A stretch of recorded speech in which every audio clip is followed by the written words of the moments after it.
Hi everybody, it's Darla over at Trying to Be One Smart Cookie, and today I wanted to talk a little bit more about my weight loss journey.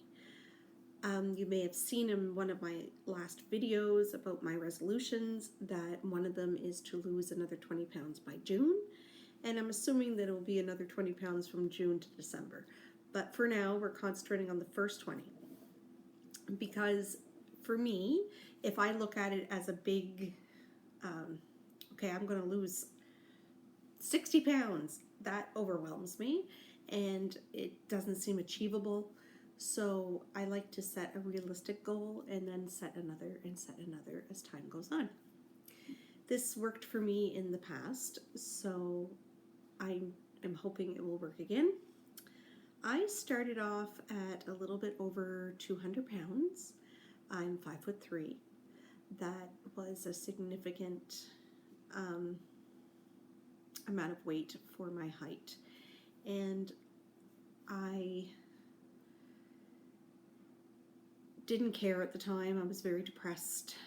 I was very dealing with a lot of anxiety, a lot of things that happened in my life, the death of my brother, the death of my grandmother and an aunt I was close to, all within a 10-month period.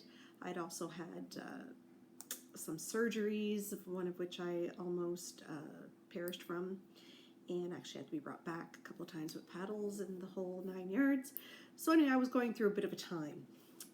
Plus, there was things in my past that I had not dealt with, and I needed to deal with those emotions before I could proceed with the weight loss, really, because I was eating my emotions. I was eating if I was happy. I was eating if I was sad. I was eating so I didn't have to think about anything. I was just eating for the sake of eating sometimes. And yeah. And there was a large part of me that didn't think I was worth the effort it would take to lose weight and get healthier. So, of course, the first step for me, as for I think anybody undergoing a weight loss journey, is to face those things that are making you eat, and that is very difficult. Now, when I did this weight loss, there was no Noom, or not that I knew of anyway. I had a lot to deal with. I did so with the help of a counselor. I did a lot of journaling. I actually wrote short stories and just dealt with it in my own way. Unfortunately, or maybe what I figured was fortunate, is I was extremely good. I still am extremely good at hiding my darker emotions.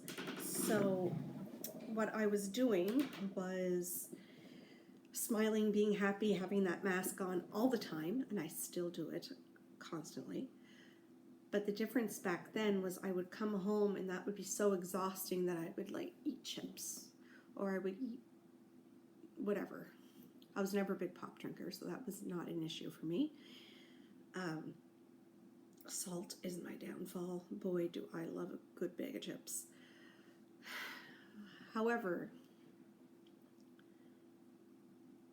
it's fine to like chips and to have a bowl of chips once in a while. It's different to sit down and devour a bag of chips because you don't want to think about a conversation you just had or some kind of memory that popped up in your head of something you've been through, and you're just eating because you're trying to change your mind from dealing with that. So I don't really do steps, but the first thing that I dealt with was a lot of my mental health issues. Do I still have mental health issues? Yes. But I've found, for the most part, other ways other than food to comfort myself, maybe, to make myself feel better, because you get that instant gratification when something hits your tongue, right? And you're like, oh, it's so good. and it kind of releases those endorphins, and you feel good for like 5 minutes, and then you have a sugar crash, and you're like, ugh, now I feel bad, or maybe I even feel worse. So I cannot tell you how to deal with your own mental issues. That is a personal journey for everybody, I believe. I did have some counseling to help, but because there's a lot of things you're not comfortable saying to family and friends. Maybe you don't want them to think less of you. You don't want them to look at you as quote unquote crazy. You're not going to say maybe to somebody that loves you that, sometimes when I'm in the car, I want to drive myself off the road. You're not going to say something like that. So instead, you shove that down and you eat a donut,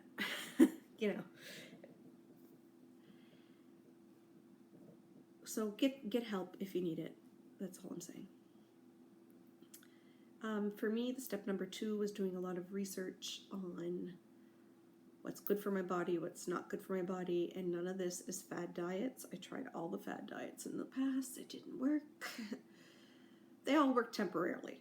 Like you'd lose a little bit of weight, but then as soon as you stop paying for, or you like slightly veered off the diet plan, and I hate the word diet, then your weight would come back and probably extra weight with it. So yeah, got away from all the fad diets. I don't do fasting. I don't do Atkins. I don't do keto. I don't do blah, blah, blah, blah, blah.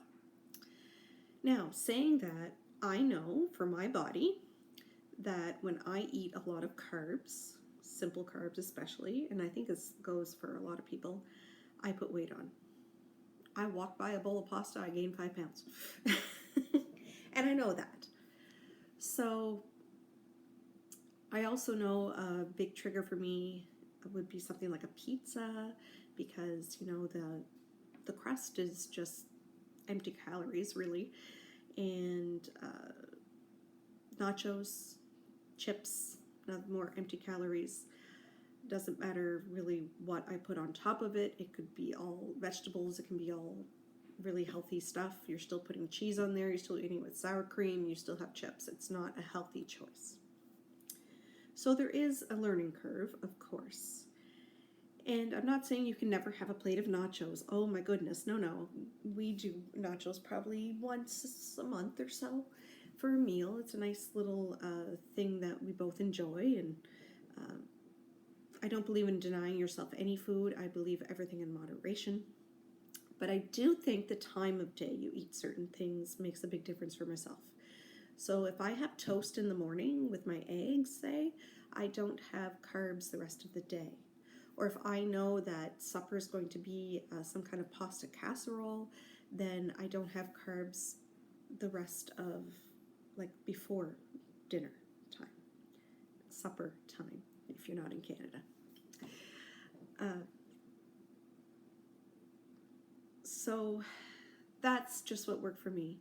I also got off my butt and moved more. I didn't go to gyms. I didn't, for one thing, can't afford that. I just made myself get up.